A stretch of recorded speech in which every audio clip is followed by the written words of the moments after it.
Hello, Dr. Hussain. Are you there? Dr. Akhtar Hussain.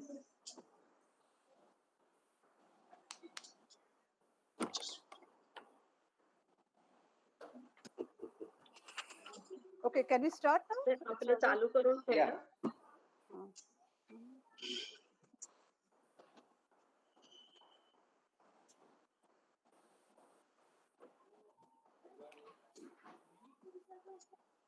Namaskar and very good afternoon to respected Chairman of Sarvajanik Education Society, Shri Kamlesh Yagnik, Office Bearers of SES, President of Malibnet Dr. M.D. Shri Kumar, General Secretary of Malibnet Dr. Akhtar Parvez, eminent speaker of today's session, Professor Arpan Yagnik, core team members of Manlibnet LDP, other EC members of Manlibnet, my colleagues at SES and BRC, and dear participants. At the outset, on behalf of Chunilal Gandhi Vidya Bhavan and Management Libraries Network, I am delighted to welcome you all on the final day of 3-day International Virtual Librarian Development Program organized jointly by Manlibnet and SES. Before starting the session, I would like to give you there are some announcements. Please follow those instructions so that we can have a smooth functioning of this program. First of all, I would request all the participants to mute yourself and disable your video. All of you, please mute yourself and disable your videos. Participants are requested to disable your videos. Okay. Moving further, may I now request Mr. Kamlesh Yagnik, Chairman of SES, to address the August audience. Kamlesh bhai. Yeah. Namaste and good afternoon to everyone. It's an immense joy and pleasure to witness this 3-day event. And it's something amazing because, I have never conceptualized that, what is the role of librarian. Whenever, like we talked about librarian, immediately, the name of, Kalyan Sundaram of Chennai, whom we all of us would know. He was an institution by himself, and his role in development of an institution was immense. The institutional library, can definitely play a very pivotal role in the development of the society. And at least, from the experience of what we have in South Gujarat, I can tell you, with certainty that yes, librarians have played their role in not only shaping the students while they are studying, but subsequently post their teaching, subsequent like to their educational qualifications, they still remain in touch with the librarian and get access to data and various informations. But in time to come, the role I'm sure will be different. And many debates, I was going through, like some literature, which clearly indicates what is going to be the role of librarians in 21st century. And especially, when the future is uncertain, we have no clue what mankind is going to face. Because today, as we all know, the technology leads us. Technology leads policymakers. Technology actually, leads politicians, policymakers, and so all the institutional, educational institutions, we all follow science and technology. So the role of librarian will be very, very different, very, very different, like they will be changing the role. In earlier time, once a librarian, like everyone would know librarian, and many a times, like even if, he remains static without acquiring any additional skill, he can continue serve institutions very well for next 30 or 40 or 35 years. But now times are changing. And what is going to be the role of library in the society? I'm sure we will be deliberating in today's discussions. Last 2 days, it was a treat. It was a joy by itself. And on behalf of Sarvajanik Education Society, I welcome everyone who is present here, and especially Mr. Arpan Yagnik, who has traveled. And today, like he is in society, he has international experience with him to share with us. plus, he's grown under the patronage of his legendary father, Dr. Yagnik. So I'm very, very pleased to welcome all of you. And once again, thank you for inviting me in this occasion. Thank you very much and best wishes. Thank you. Thank you very much. Thank you very much, Mr. Kamlesh Yagnik, sir, for enlightening us. Now, may I, before going for the actual session, may I please request the participants, don't write any greetings message in the chat box. Please write only the questions. Once the session starts, you can write the questions on it. Please stop putting greetings message on the chat box. And don't present yourself, Thank you. Now, may I please invite Dr. Shri Kumar, President Malibdet, to introduce the speaker of the session, Professor Arpan Yagnik. Sir, please. Thanks very much, Dr. Meeta Rathod. A very good afternoon to you, all of you, and to Professor Arpan Yagnik. And let us all please stay safe. Dear Professor Arpan, dear Dr. Kamlesh Yagnik, Chairman SES, colleagues at SES and CG Bhavan, the Malibdet family, the delegates of the Malibdet SES International Virtual LDP, a hearty welcome to day 3 of the LDP. Yesterday, we all listened to Dr. Maria Amante from ISCTE, Lisbon University Institute, Portugal, on the very interesting topic, faculty librarians collaborations in higher education institutions, modeling variables. Quite informative and insightful it was, and I hope you all have benefited from it. Today, we have a very young faculty from USA, an Indian origin, and he is part of our family in the sense his father is Dr. Shailesh Yagnik from MICA. He is Professor Arpan Yagnik with a topic which is it is on creativity and innovation. And for all of us information professionals, in fact, this is an area we need to seriously focus in our profession.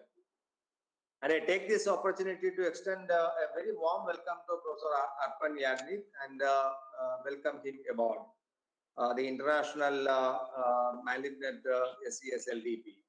In his session today, Professor Arpan will talk about idea generation for libraries for the post-COVID-19 era. Professor Arpan Yagnik is a multifaceted personality. He is a TEDx speaker. He is a sought-after speaker. He is an author. He is a faculty. He is working as an assistant professor in advertising in the Penn State University, USA. Professor Arpan's motto is action inspired by creativity. He is a creative aerobics expert and the coordinator of the Center for Creativity Enhancement. Creative aerobics is a 21st century ideation system and a quintessential skill for librarians that are dwelling with rapidly changing and evolving ecosystem, as Yagnik Saab was very rightly mentioning. He is a much sought after speaker who delivers and also designs life-changing techniques, challenges the human mind, and accelerates professional growth. He has delivered more than 50 talks and trainings in 3 continents on creativity. He is a TEDx speaker, as I was mentioning earlier, and has published several peer-reviewed journal articles, book chapters, a book, and a guest editor of a journal special issue. Professor Arpan has the diverse experience of working in academia, industry, and as an entrepreneur. He has been recognized with several awards such as Aries 40, Under 40, BGSU's 10 Under 10, Honor Roll Award, President's Award for Distinguished Service, and many other awards for his all-round excellence and outstanding achievements. He was the guest editor for a special issue on creativity for an academic journal. He also enjoys the distinct honor of serving as a commissioner on the Pennsylvania Governor's Advisory Commission for the Asian and Pacific Islander Affairs. So friends, let us welcome Professor Arpan Yagnik. Thank you. Yeah. Thank you so very much. It's indeed a great honor to be here. I'm going to share my screen.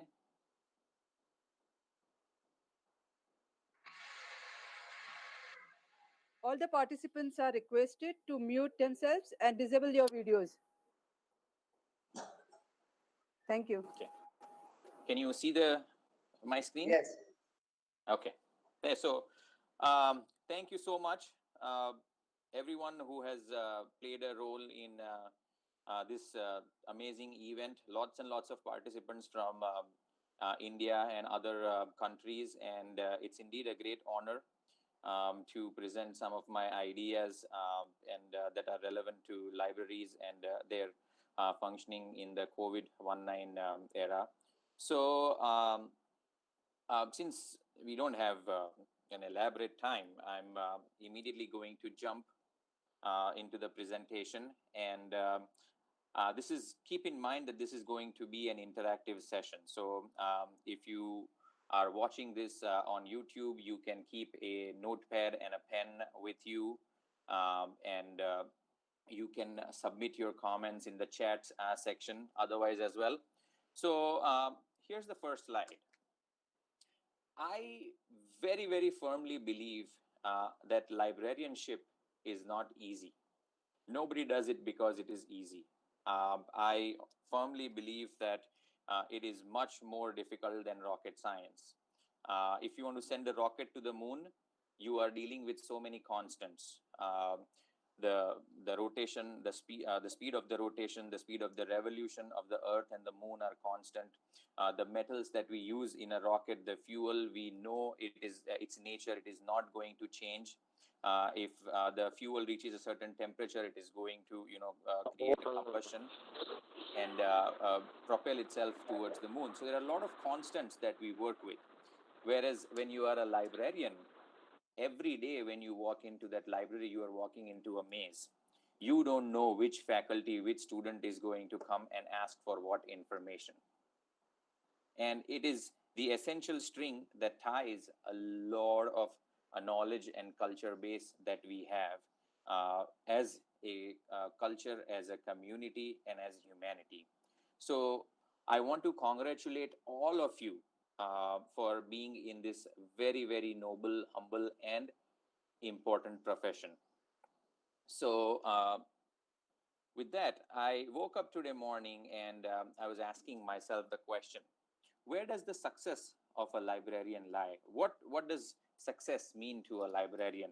And as I was contemplating and introspecting about it, this one sentence by Wally Hopp from the University of Michigan came to my mind, that you cannot make yourself successful.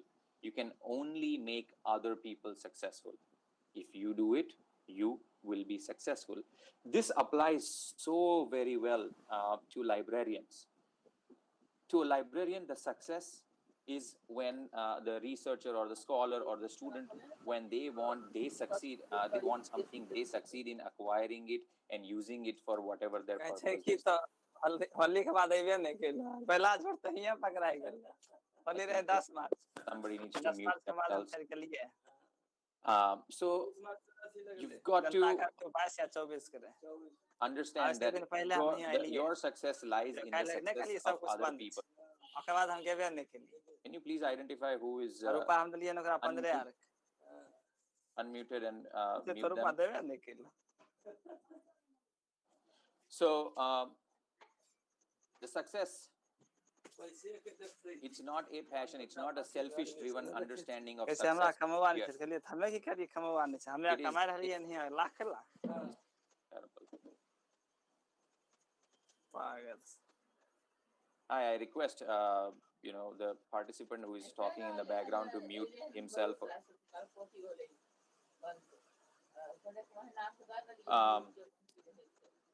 So anyway, so that's where the success, हमें दलिए रूपा हम नहीं है तेरा that's where the success lies. And anyways, moving on. The life as we know it has changed with COVID-19.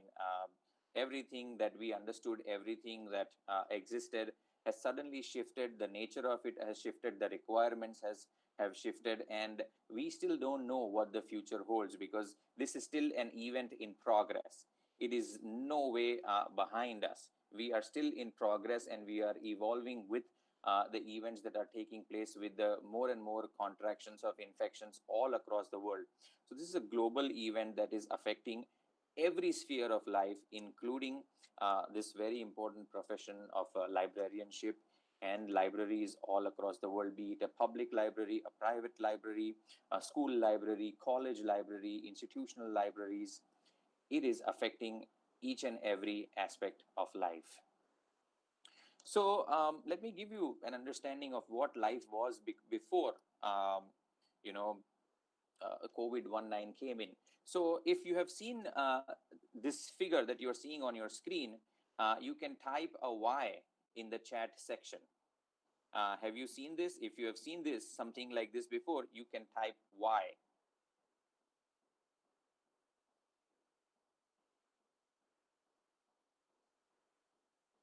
Awesome. I'm getting some responses. Y for yes. Okay, great. Lots and lots of responses. Awesome. So this is how life was. We were told that these are certain steps. This is the knowledge that you need to acquire. And once you connect all the numbers, a beautiful picture will emerge. Okay. So we got our formal education, we got our degrees, then we found a job, and life was beautiful.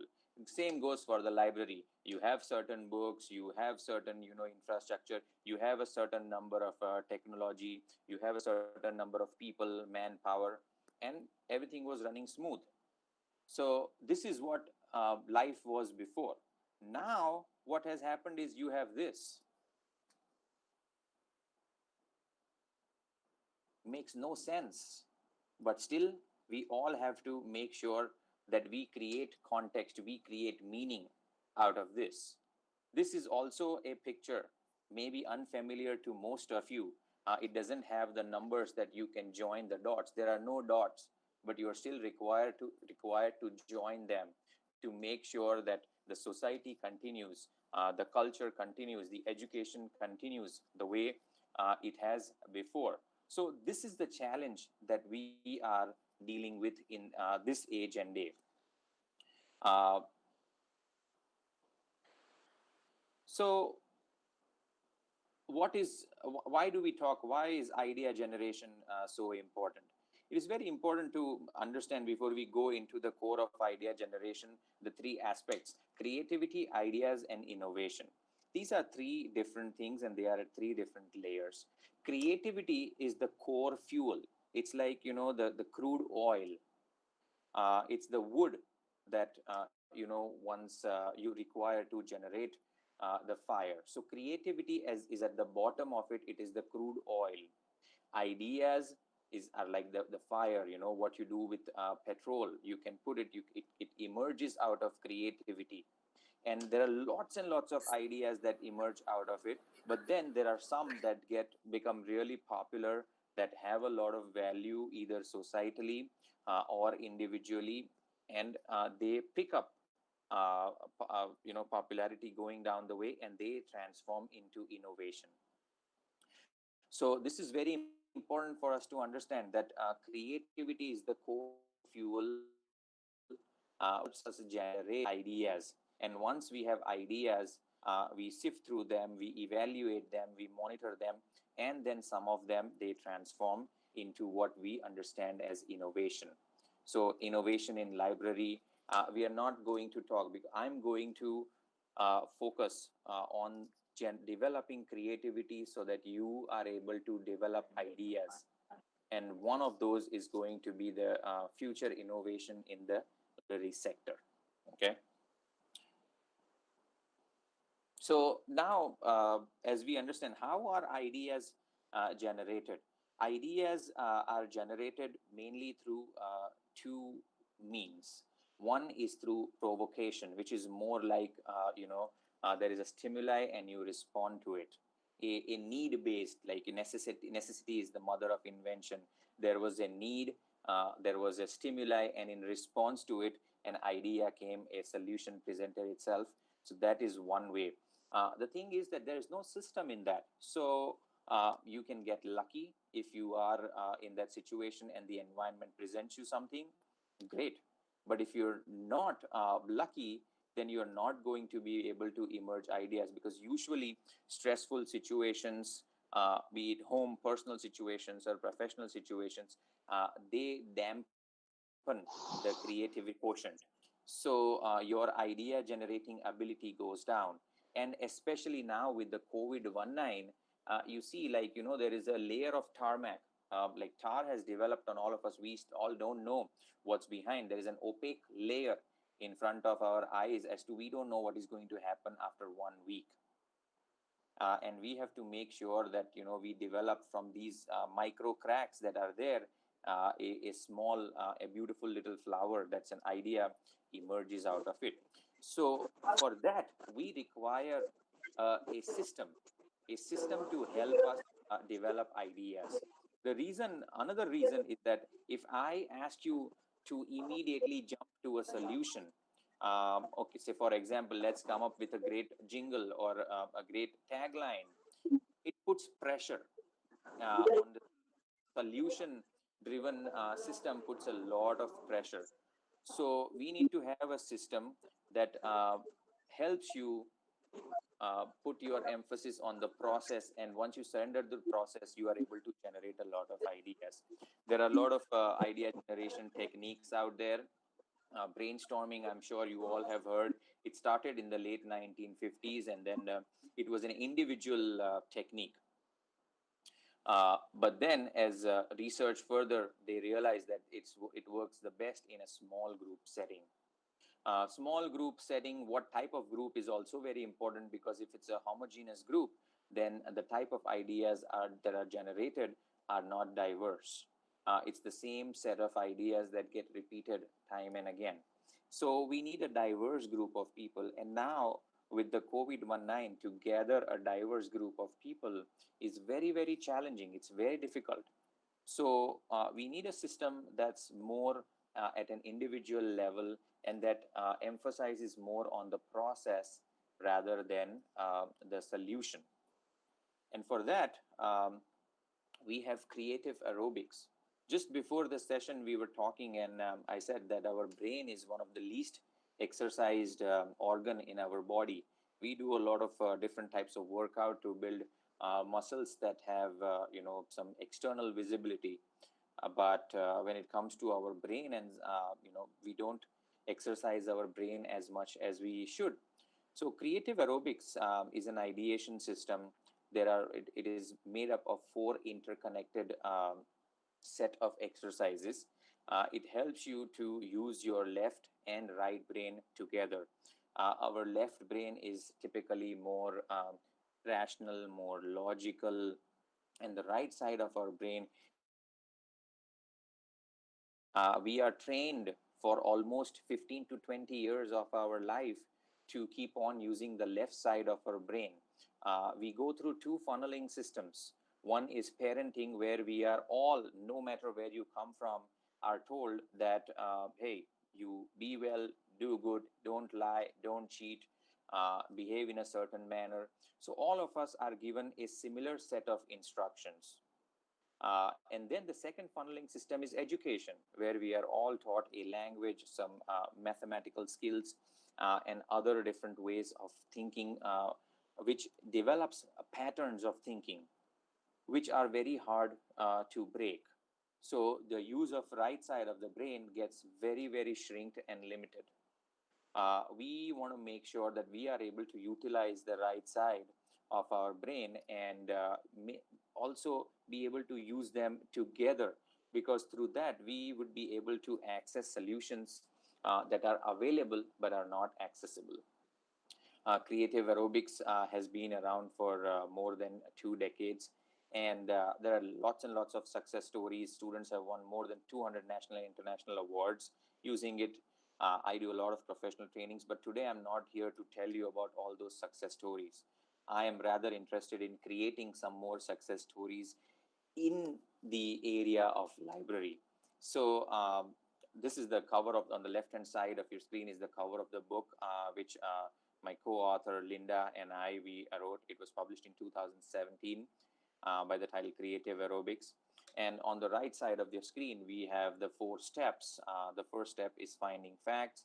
The second step is naming names. The third step is finding similarities between dissimilar objects. And the fourth one is creating new definitions. Today, the time that we have, we are going to practice and learn a little bit about the first 3 of them. And then the fourth one, we will not have time, so we will not cover. But for that, I encourage you to look at, take a look at my TEDx talk, or get a book for the library and take it further. So the first exercise, finding facts. This is a very left brain exercise. We are all used to doing this, and let us take a look at this. So here, basically what we do is we try and find facts. Again, keep your pen ready, keep your typing fingers ready, and I want you to think about some facts about a face mask. A face mask is something that we use very, very regularly nowadays. So what are some facts about a face mask? Once you have jotted them down, I request you to type them in the chat section, and you have 1 minute to complete this task.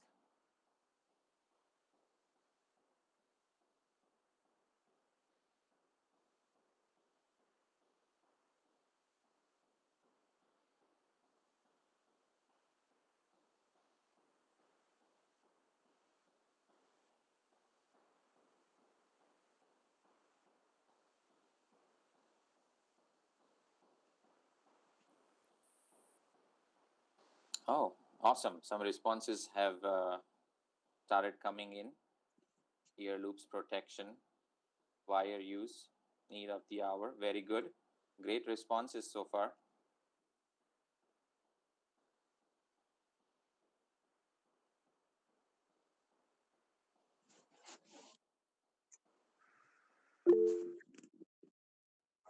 Amazing.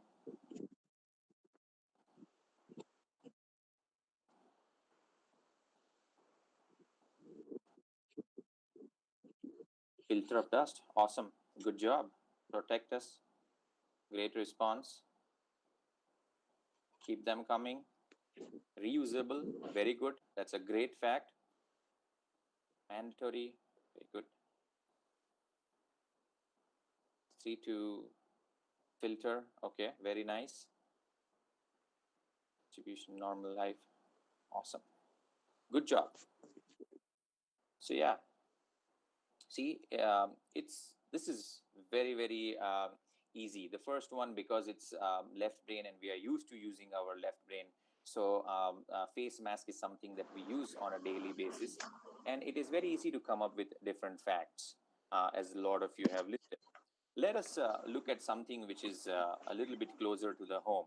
So now I want you to think about some facts about a library. Okay, and I have 2 images over here to help you. One is the image of a sort of a semi-traditional library where you can see books and things like that. And in the second image, it's the laptop library. We have transitioned from physical libraries to laptop libraries. So what are some very interesting facts about a library? I am very, very keen on seeing what responses you have to this.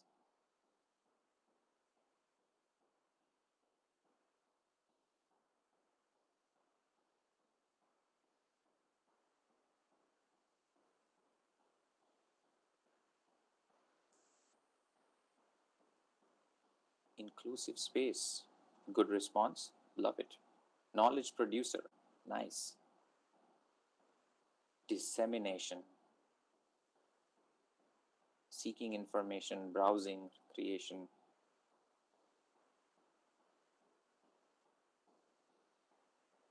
Information generator. Access anywhere. The right information, right time. useful information, knowledge bank, broaden your horizon, all right? Good responses, keep them coming. Makerspace, of course, very important. Bundle of information, 24/7, time limited, can go and browse anytime, of course, very good. User friendly, very nice. Lot of good information is coming. Keep it coming. Knowledge hub, ocean of knowledge, love it. Remote access, yes, of course. Minimum time, no geographical boundaries now, yes, of course. We are past that era. So the point over here is that the ability to generate fact, it comes very naturally to us, and because it is our training, it comes naturally. We can very, very quickly generate facts. You can go to Google and type library, and then a lot of interesting information will come about. You can also generate facts by your own personal experience or what you've observed. You can go and ask, and this is the way we can generate facts. The thing when we generate fact, what we are doing is we are generating a database of information which can be used later on to extract different types of ideas from it. So the thing is that we have to generate this piece of data, and it gets generated very, very fast. So now it's time to move on to Creative Aerobics 2, which is the naming names part. So for that, it's very important for us to understand that everything that we do in Creative Aerobics 1 essentially answers the question what it is. So before answering the question, a library is a ocean of knowledge. It is remotely accessible. Same goes for the face mask, protects us, face mask, prevent germs is needed. Everything we were limiting and restricting ourselves to the zone of what it is. Okay. Typically, what happens is that 99% of the time we are on living zone of what it is. Your audio is not mute. Can you please mute yourself?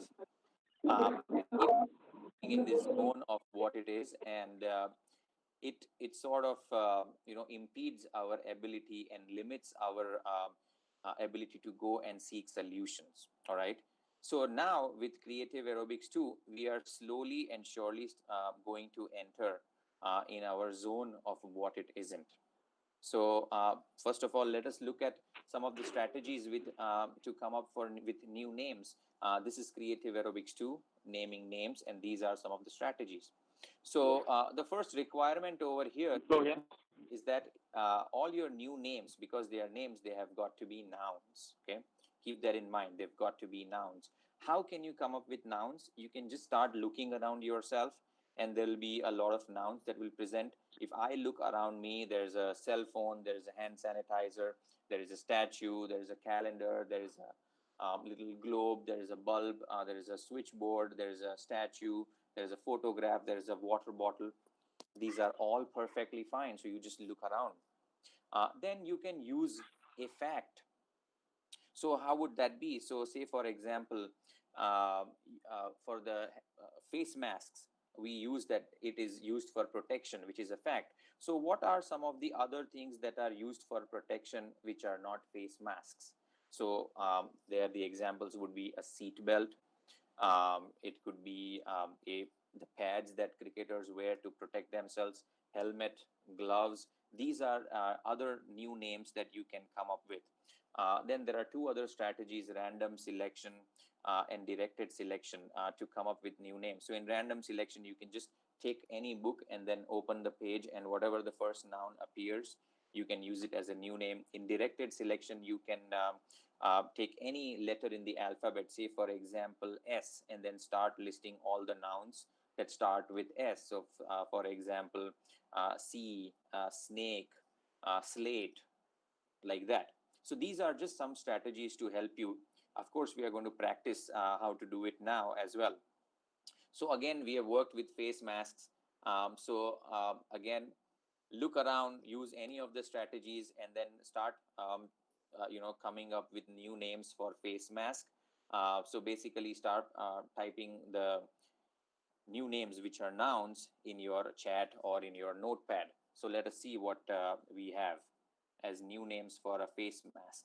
Time for you to get your typing and writing fingers on. Let us see what some innovative new names you come up with. Protector, okay. Face close, okay. Protective shield. Okay, let's move like away from the protection aspect as well. There could be a lot of other new names.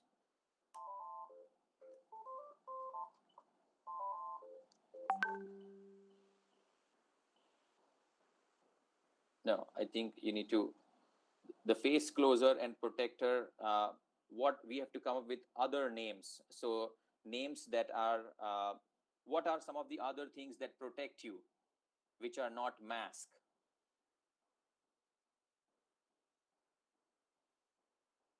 Things other than a face mask that protect you. Like I gave you an example of helmet, seat belt. What are some of the other things? Shaktiman, love the answer. Yes. Just love it. Gloves, very good, very good. Shaktiman by far is the best answer. Helmet, glass, very good. Family, oh, I love it. Phenomenal answer. Self-discipline, love it. This is amazing. Air filter, yeah. So what are some of the other aspects of life where we need protection? We've got to think about that.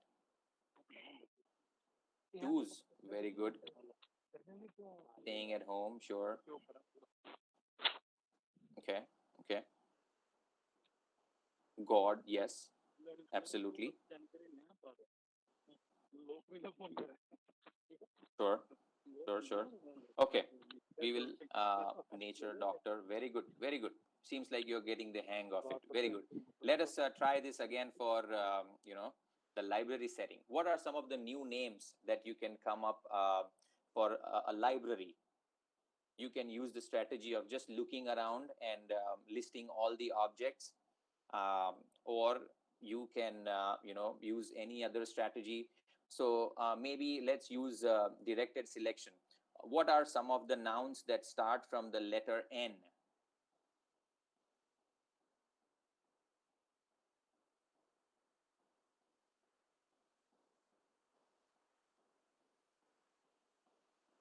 Let us see if you can come up with nouns that start from the letter N. Changing hub, yes. Goggles, oh, very good. Gateway, yes. Nest, very nice. Awesome job. Keep them coming.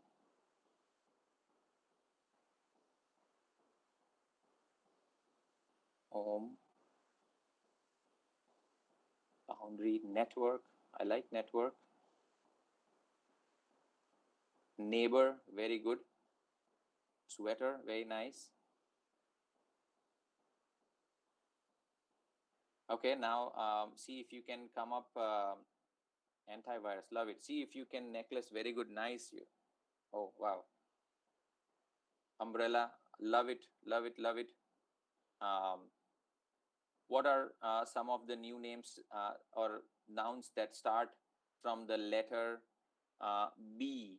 B for ball.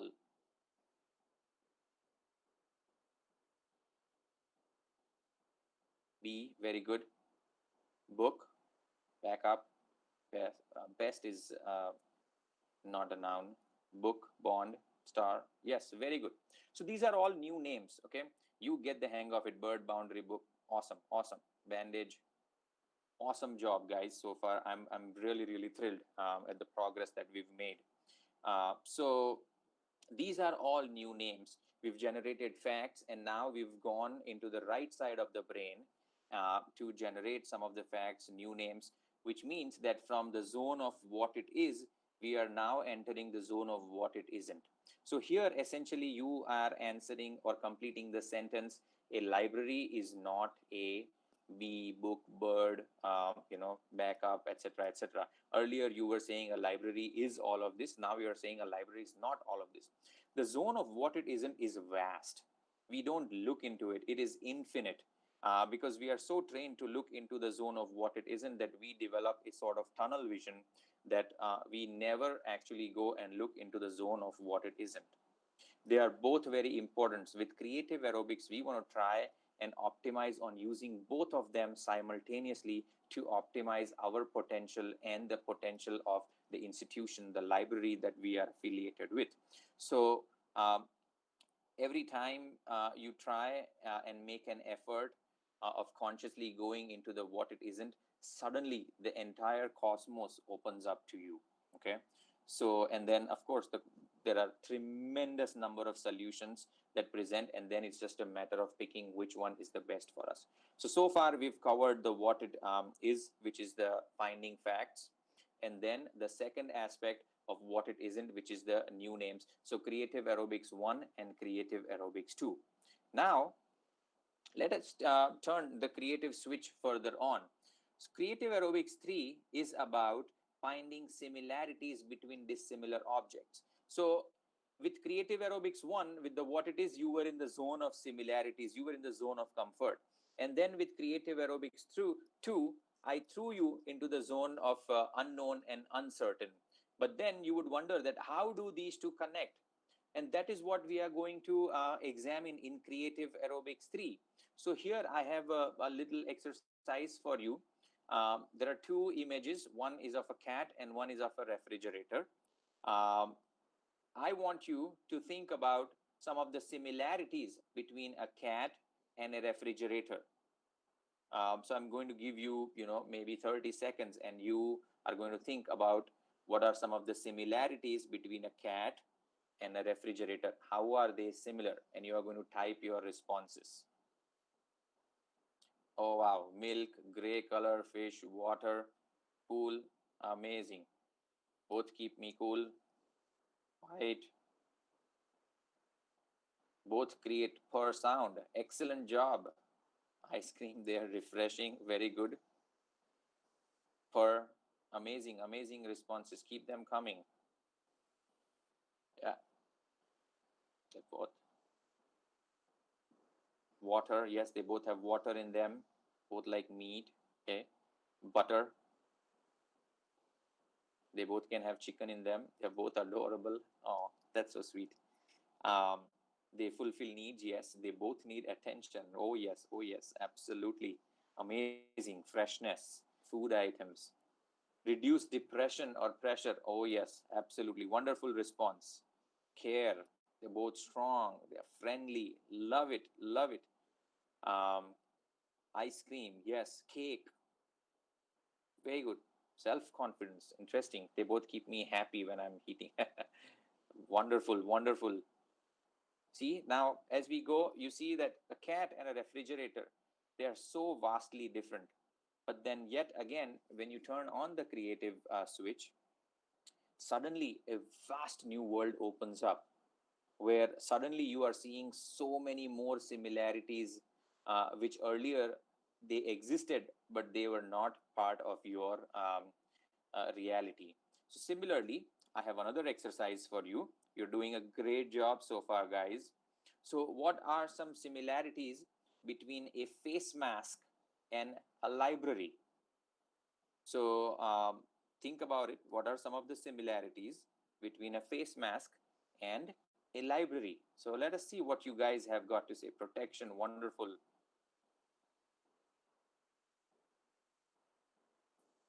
Buddies, yes, absolutely. Protect us, correct.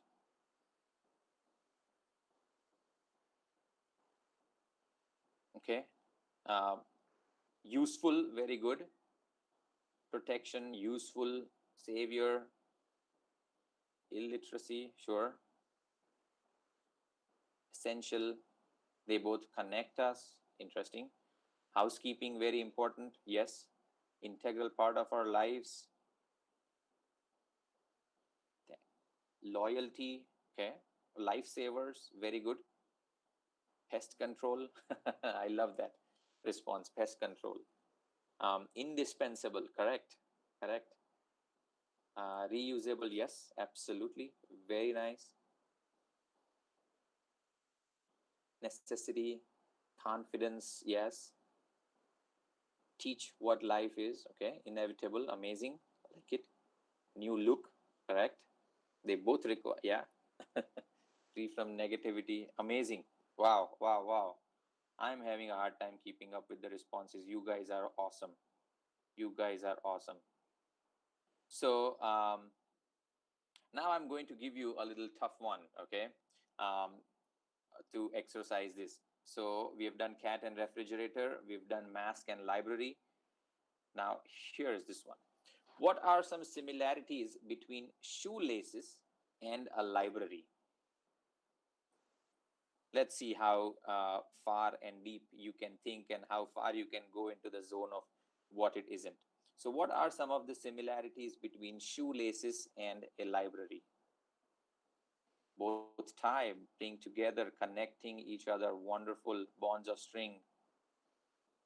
Keep firm, binding works. Oh my goodness. You guys are simply awesome. Hooked up, make us perfect, tied them together. Yes, netting. Disseminate and assemble. Yes, connection, protection, moving forward, strength, register. Information bridge. I love that. I love that. Ek sutre bandi rakhna. Amazing. Awesome. Awesome, guys. When I was thinking of this earlier, I was thinking of what is one thing that ties the institution together, an academic or otherwise, and that's the library. It is such a, like, a shoe without shoelaces is uncomfortable, it's weird, and it's no fun. Similarly, an institution with a loose library is no fun. The library is a very, very important and crucial place. So great job, guys. So this is your creative aerobics 3. We've done creative aerobics 1, finding facts. We've done creative aerobics 2, naming names, and we've understood the philosophy between the what it is and the what it isn't. So step by step, you've stepped into your what it isn't and gotten things out of there. And in the third exercise, you've developed the ability to find similarities between the what it is and the what it isn't, which is always going to be unfamiliar, uncommon, dissimilar objects and entities. Creative aerobics 4 is slightly more advanced, where here you actually manipulate ambiguity and create new definitions. So and of course we don't have time, but once again I encourage you either to purchase the book and keep it in your library, or look at the TEDx link. There's some more information given about the creative aerobics 4. I want to move forward to some other things because we are going towards the end of the session. So I don't want to leave you like that. I want to give you some homework, and I'm going to give you 2 actually exercises that are designed specially to generate ideas and insights. All right. So I'm going to give you 2 of those, and you can do that in your groups, in your office, or by yourself when you're alone, or you can give it to students who are in the library, and it will bring up to you like this huge host of treasure of ideas and insights. So let me very quickly present those 2 exercises. The first one is that of creating a funnel. We live in the world of funnels. The reason why I think of this is that I always wonder that what is a librarian's ability to predict who is going to come next to my library? How far can a librarian predict who is going to come and who is not going to come? This is something that is very important now with the COVID-19. The better or higher the predictive ability of a librarian to predict who my next user is and what his or her requirement is going to be. So here I have given you 2 examples of funnels. If a person does this and then does this and then does this, surely he's going to do that. So say for example, a shoe company, if they put out ads everywhere, if somebody clicks on that email ad, then it is likely that that person is going to visit the store website. If the person has done those two, then he's also going to browse the shoes on that website, and then he's going to select those shoes and put them in the cart. And if they are in the cart, finally he's going to, or she's going to buy those shoes. So this is sort of a funnel, that if a person indulges in these set of activities, then eventually you can predict the next particular move. So I want you to create a funnel. You can do it individually or in group, that sort of predicts the next visit to your library. But instead of 5 steps here in these 2 diagrams, you have 5 steps. I want you to create it using 10 steps. Be more in depth, be more elaborate, be as micro, be as as like nailed in, grilled in as possible in developing these 10 steps. These will help you. And of course, now we have all this big data and AI and everything, and using some of these patterns, behavior patterns, intentionality tracking and things like that, you can develop systems for your libraries and make sure that they are sort of COVID proof. Plus, you are ready to serve the customer before he or she even walks in. All right. So this is the first exercise that I want you to do. Want you to do, not now, but at a later point of time, either tomorrow or next week. And then the second exercise that I want you to do is to design a library for aliens. This is an imaginative exercise. Okay, so here you are designing a library for aliens. You don't know who these aliens are. You don't know if they have eyes. You don't know if they have ears, how they learn. So you are going to design a library for aliens. Okay, a lot of interesting insights will come out from these designs. Do this in a individually. Use creative aerobics. Just imagine, say for example, if hand sanitizer becomes your library patron, how would you design a library for a hand sanitizer? Every city that I've been to, predominantly all over the world, has a statue of Mahatma Gandhi. So how would you design, although Mahatma Gandhi is not an alien, but how would you design your library for the statue of Mahatma Gandhi? Not Mahatma Gandhi himself, but the statue of Mahatma Gandhi. So there are different ways you can, turn this and twist this. The reason also for doing this is that a lot of your users also resemble quite a few aliens. You don't know how they learn. You don't know what they are doing. You don't know what their behavior is, what their habits are. So a user should not be alien to a librarian. Okay. And this exercise sort of helps you prepare for a host of different possibilities. Here, suddenly what will happen, everything that you have, all the technology that you have in your library is going to be useless. Okay. So we don't know what to do, how to transfer knowledge, how to disseminate knowledge, how to curate knowledge. All right. So these are the 2 exercises I highly recommend you to continue doing, so that you don't miss out on the creative spark that has already been created. Okay. These are some last couple of slides, and I want you to sort of make sure that you remember this. Your new library is going to cost you your old one. Your old library, the way it is, it's not working the way you want it to work. If it were working, we wouldn't be having these type of sessions. Okay. You want it to do 100 things, it only does 40 things, which means it is time to bring about certain changes, which means that the library as you know it will not exist. The new library that you want, where your success is measured by the success of others, is going to cost you your old one. So don't develop this a sense of emotional attachment that becomes counterproductive to progress. Okay. That is the core message over here. It's a very, very powerful message, and I want you to think about it very, very deeply as an individual or with your team or with all the stakeholders, the administration, all the way from the vice chancellor, the chairman, the president, the director. All the stakeholders need to be involved, the students need to be involved, and things like that. There are two things that can actually prevent or inhibit your progress. One is fear. Fear of failure is huge. A lot of people, they fear that, oh, if I do something and if I fail, what is going to happen?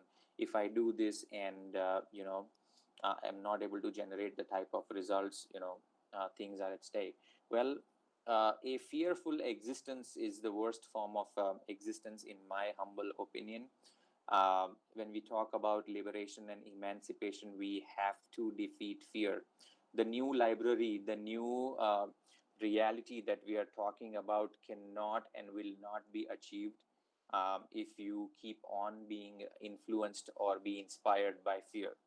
It is time that we shed our fears, we become bold, we become courageous, and we let our actions and decisions be inspired by creativity. So fear is number one inhibitor. Number two inhibitor is your ego. Most of you are from the field and you've been doing this for lots and lots of years. We develop a child, even a child has ego. So we have to make sure that our ego does not become the reason for the downfall of this noble profession. We have to keep our ego in check, because ego goes directly against creativity. It will put down any new idea that emerges. So you've got to make sure that you defeat fear and keep your ego in check. If these two are there, your creative spark, it will be mercilessly taken down without any recourse. So please keep these two things in mind. And you can reach out to me on LinkedIn. You can add me as Arpan Yagnik or email me at arpanyagnik@gmail.com.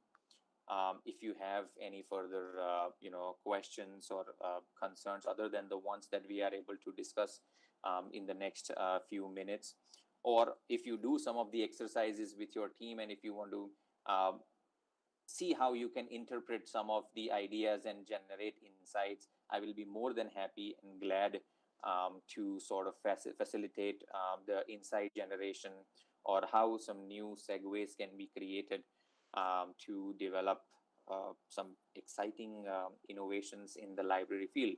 So with that, I conclude, and thank you so much for being the wonderful, energetic, and participative audience. This is the best sort of participation by far, and I deeply thank you all and wish you all the best of luck for transforming library into that dream library that you all want. And please be safe. Thank you so much.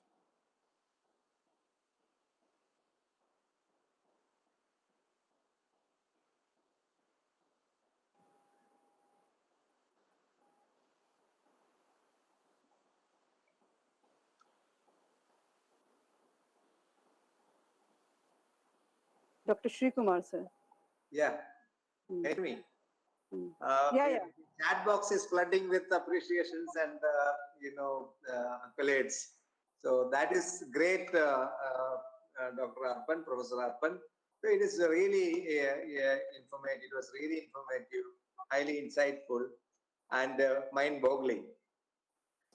Thank you. My pleasure. So My honor. we have opened up our right brain also so much. And the aerobics, the exercises were highly inspirational. See, which will never, stick to our mind, click our mind. That these things can be similar. These things can have a lot of similarity factors, etc. Is something that was very, interesting. And at the end, what you are mentioning, the two stumbling blocks that can stop your creativity. One is fear, the other one is ego. So this is exactly what is happening to us. So if you are afraid, then you can't do anything. If you have ego, then you will not do anything, because both are actually stop factors, anti-growth factors. So I think you have conveyed to us the very interesting eternal message that we should be open to knowledge, open to learning, and open to change. That is the most interesting thing, because over a period of 1 month, the entire world has changed. So does libraries too. We have to change. Thank you very much for enlightening us. Thank you very much. Thank you. It was a pleasure.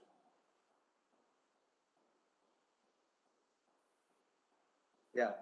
Thank you, Mr. Arpan Yagnik, for the wonderful session. Mr. Kamlesh Yagnik, would you like to say something about it? No. It was amazing. And, I can tell you only one thing, that Pandora's box is opened up now. Now, we will all start doing things differently. And that's what actually is a message in a time to come. We really need to explore what all, is discussed today. It was amazing, mind-boggling, I must tell you, for sure. Compliments to you. Thank you. Thank you. Thank you, Kamlesh bhai. Okay, there are 1 or 2 questions. I think the participants got so engrossed in your exercises, they forgot to write the questions only, I think. They didn't get the time to write the questions, actually. Okay, but still there are 1 or more 2 questions. There's one question, sir. May we have an example for using creative aerobics in libraries? So the example, it would differ from library to library, but if you want to say, for example, change a system in the library, system of curation, of cataloging, libraries probably all over the world have been following this the system that was been created by Library of Congress, and it has worked effectively. But going further, we don't know if that is going to work. Like, as Dr. Sri Kumar mentioned, in 1 month, the world as we know it has changed. So maybe curation as we know it will also change. And for that, how would you do creative aerobics? So this is just an example. I'm not saying you should do it, but first you take a look at the cataloging system and you start listing all the facts that are there. So that it has so many classifications. It was created in this year. Every fact that you can find by asking your colleagues on Google, on the internet, or in the library itself, you start make a list, and some insights will come from that. Okay, so first that's one thing that you can work with. Then you can start creating new names for that entire system. You should go as far as possible in the zone of what it isn't. Okay, the closer you stay, the more you limit yourself. So you need to go as far as possible, and then you can choose certain things. Say, for example, the categorization system is complex. So what are some of the other things that are complex, which are not this classification system? So say human body is very complex. The way weather changes is very complex. Mechanics of a car, these are complex. So like this, you generate all these parallels, things or systems that are complex but are still functioning really well. And through other directed selection, random selection also, you can create a lot of new names. In less than, I think, 20 minutes, you will be sitting on a cumulative data of more than 1,000 data points, if you follow the system. And then you can choose a few things, and then try and find the similarities, complex things that work, and different types of classification system. Where do we find classification system else on the planet, and things like that? And this will help you develop certain insights, certain, as I said, we have an opaque tar in front of us, and we have to find these micro cracks through which we can, break it apart, and then so we can do that. And then finally, the fourth exercise, where it helps us redefine the entire process, rename, rechange certain existing standards. It can be used where once you are in the zone of ambiguity, then you actually manipulate the ambiguity. This can literally giving you an example of the creative aerobics 4. It's like I woke up today morning and I finished all my cereal. So who am I am a serial killer. So here it you are playing with the ambiguity of the homophone, the serial and the serial, what we eat, and a series. So we can use that and then come up with several different options of how it can be used to change an existing system. Of course, there are so many different systems in the library. This is just one off the fly, I'm saying, but here it will generate a lot of options. We don't have to worry about solutions. That is the one big thing. If I started worrying about solution, I would not even be able to give you an example, because I am not even from the field. Okay, if I let the fear kick in, it's out. So you generate a lot of options, and then of course you guys are experts, you are from the field, so you will be able to, oh, maybe for my users this is something, this sort of classification is the best way to present it to them, and it might be easier for them. So this is one example of how it can be used.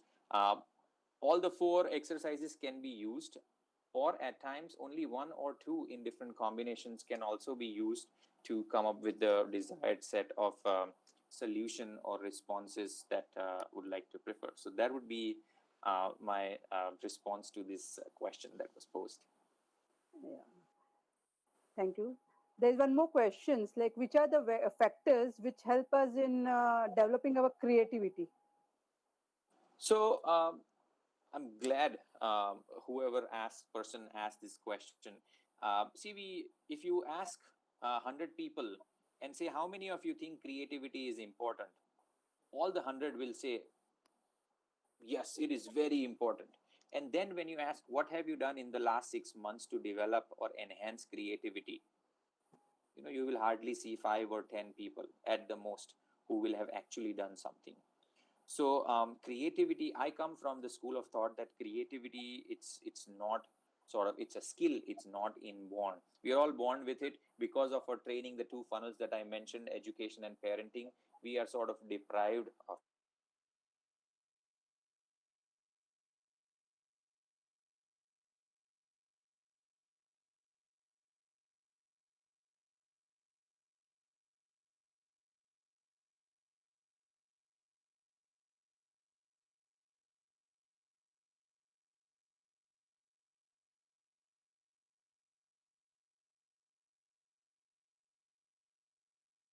So creativity most of them are group systems, and that's why I find it a bit problematic, because what if I want to do things on my own? And that's why a system like creative aerobics, you just have to surrender to the system, and it is so random that even if you yourself do the exercise a different time, you are bound to generate a different set of solutions, which is very beautiful, because then it's like, oh, I've done it once and I didn't get anything, what now? That's not how it works. Every time it is so random, because you're working with different, you can use a different strategy, you can use a different stimuli, and then it will generate different and random set of solutions. So usually when I do this in 16 weeks, and I know it doesn't do justice in 1 hour of talking, because we are not able to go in depth and really uh, grill down to specific situations and scenarios. And it is so diverse. I've worked with Lakme, cosmetics, and a salon company, and then on the other side, commodity trading. It's like a Fortune 200. It's the number 13 on Fortune 500 list. Those sort of companies, startup technology firms. So different areas, they are able to generate different sort of solutions and different things, but it requires a little bit of in-depth thing. 1 hour sadly does not do it.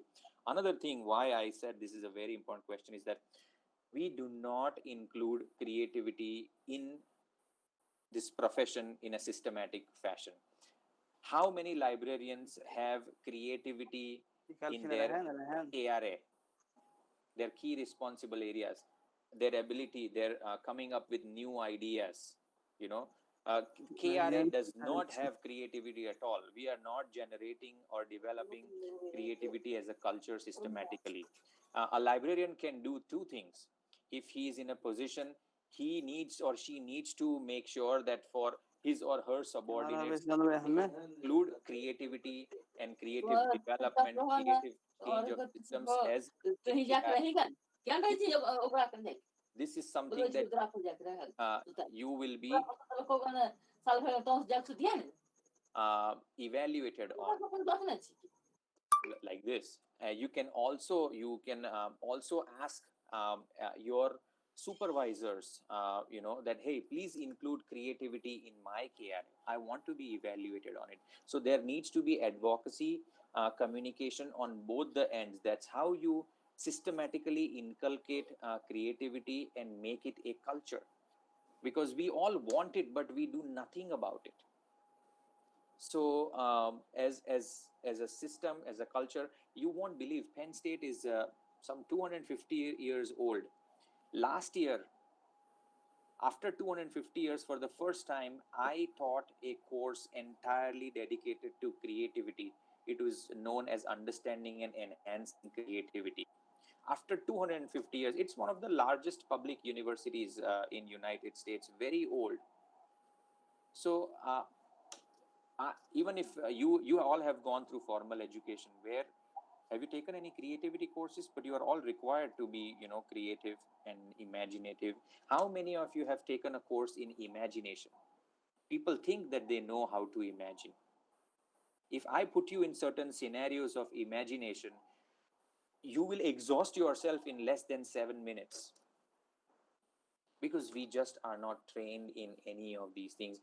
And that's why more and more of our education, of our professions, are becoming clinical. All this, the practice aspect of it, learning happens also by doing. That doing aspect is being eliminated from a lot of professions and courses. So I'm sorry, I'm taking a bit time, but because this is very important, I wanted to make sure that I convey this, that we need to be more active, and people who are in a position of power or authority on both the sides, you don't just expect people to be creative and you don't be creative. You also have to go and ask your supervisor, sir, 10% of my KRA should be on my creative potential creative output. Just the development of ideas, please support it. Otherwise, how do you expect the place to change? If a cobweb has developed somewhere, if somebody doesn't go and remove it, it's going to stay. Similarly, our educational institutes, our library, if we don't go and use some of these innovative ideas that come from creativity, it's not going to change, because nobody else is interested. Everyone is struggling right now. And actually, for libraries, I was talking earlier in another group, that this is one of the best time for libraries. You can go and make such a huge case for yourself, for your development and your transformation. This is one very, very critical, and I think a very important word was used earlier, pivotal. This is a very, very pivotal aspect of an organization, the society, and the culture itself. So I am sorry that I gave a long answer, but this is very important for creativity to be developed at a systematic, cultural, institutional level. Yeah, very true, Dr. Arpan. There are many more questions, but I'll take just last questions. Sure. What can design thinking do for libraries? Design thinking can do great things for libraries. So design thinking as a technique, as an approach, it's a problem-driven approach. If there is a problem, you can use design thinking to develop a set of solutions. Okay, but if a problem does not exist, if a provocation does not exist, what are you going to do with design thinking? That's the critical question that you've got to ask yourself. Design thinking is very, very effective. I myself have spent a month in Stanford University in their the school of design, from where the design thinking and everything comes. So that's the thing. Here we are talking about systematically, because today it is coronavirus, tomorrow it will be something totally different. So we should not be waiting for the next virus, or the next drastic change, or the next flood to come to change. We should be doing that regularly. We should be doing that as a system, as a profession. And so that problem driven approaches, they sort of get into this problematic area, where if the provocation does not exist, the ability to come up with ideas goes down immediately. So, but no, if there is a very specific set of issue, design thinking can do great things. It's just that our aim is slightly larger. It's more at a cultural level.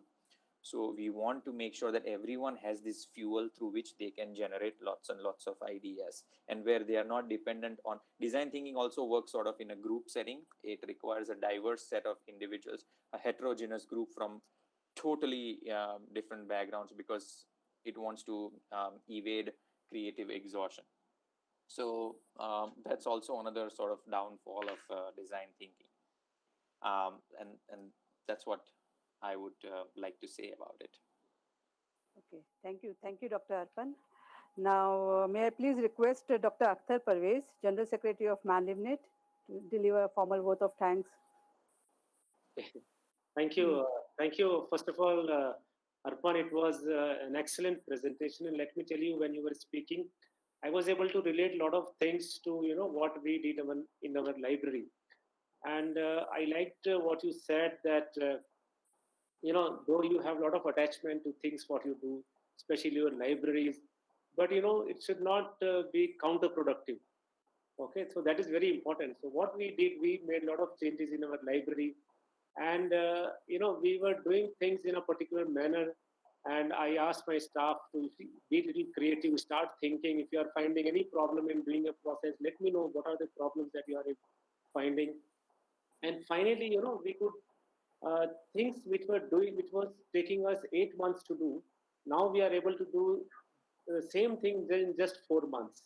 Wow. So it is because of the kind of thinking that the staff did, and we are very happy. And I'm sure, you see, if I get time, I would want to share this experience with all my library professionals. So I'm really thankful to you on behalf of Management Libraries Network, and also on behalf of SES. And I also would like to thank the other two speakers, Maria and Jay Bhatt, who are wonderful. And of course, Dr. Kamlesh Yagnik Saab, because of whom we could do this program, because of whose support we did this program. Thank you, Kamlesh Bhai. Thank you very much. And as you said, on the first opportunity, we'll come to Surat. Certainly, most welcome. And I would also like to, thank Dr. Sri Kumar, President of Management Libraries Network, who is always who's always there, to guide us, to help us. And as I say, he's my guide, he's my mentor, philosopher. So thank you, Dr. Sri Kumar, and of course, Dr. Meeta Rathod, Akhtar Hussain, Meenal, Dhaval, and of course, Vaishali from your own institute. So, and of course, all the audience, very active audience today. I was seeing a lot of, responses were coming, and the good thing was that, if I am correct, most of the responses were coming from ladies. So it was good to know. So I think with this, I think we again once again express our sincere gratitude to all the participants, and for encouraging us to do this program. Last time, as you know, we did a 5-day program. It was quite good. And this time, though, we had slight issues with regard to the connectivity and the platform which we are using, but I think these are part and parcels of everything. We keep learning every day from these things. And I'm sure first day when we did a program in my university, we just could not control. A lot of people were speaking because they did not know how to mute their mic, They did not know how to disable their videos. But now you see, whenever we do any program, I am so happy to see that they are so disciplined and there's no noise at all. So I think we all are, learning from these things, and it is making us more and more matured. So thank you once again. Over to you, Mita. Thank you, Dr. Parvez. And the Professor Arpan, the best slide I liked is the last one. It's a fear and ego. You know? Yeah. Even I had a fear when I thought of conducting this program Yeah, from SES.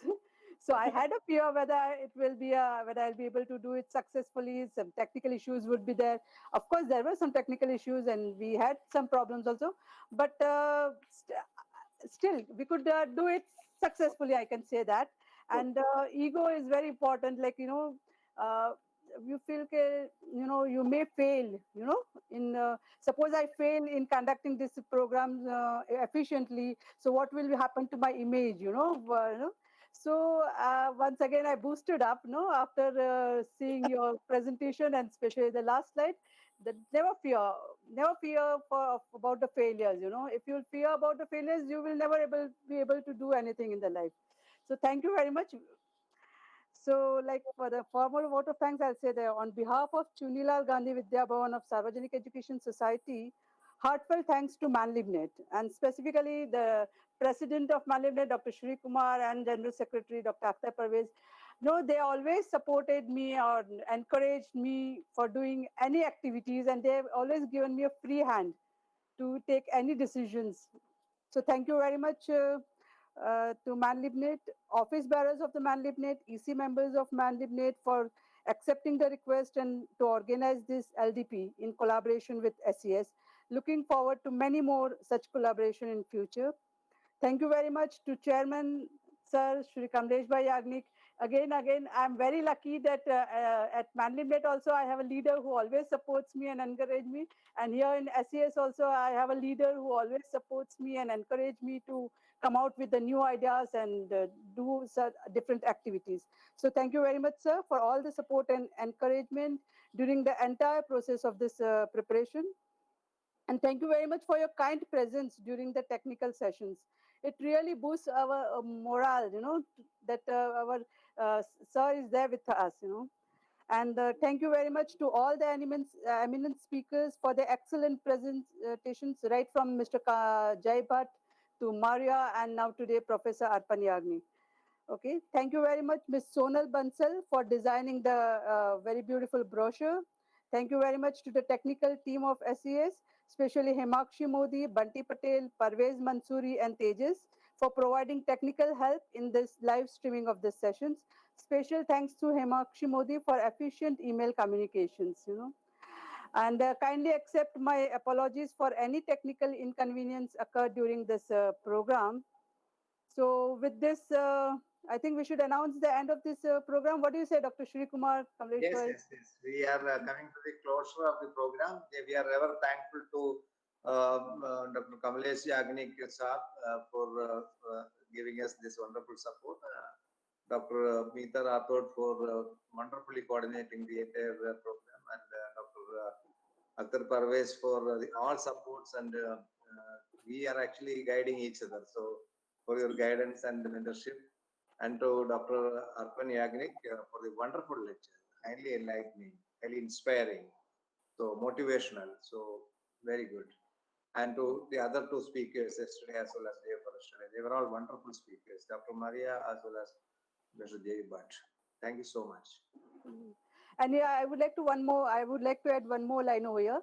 Like when I attended Professor Arpan Yagnik's workshop, it was arranged for some small focus group people. So that time only I got so impressed that I thought we should have it in ManLibNet LDP. But then when I discussed with him that we'll have a larger audience, so how it will be possible. But the way the participants also behaved, and the way they approached it, it's wonderful. I'm really thankful to the participants, the way they responded. So I think with this, we announce the end of this ManLibNet SES LDP. See you again in the future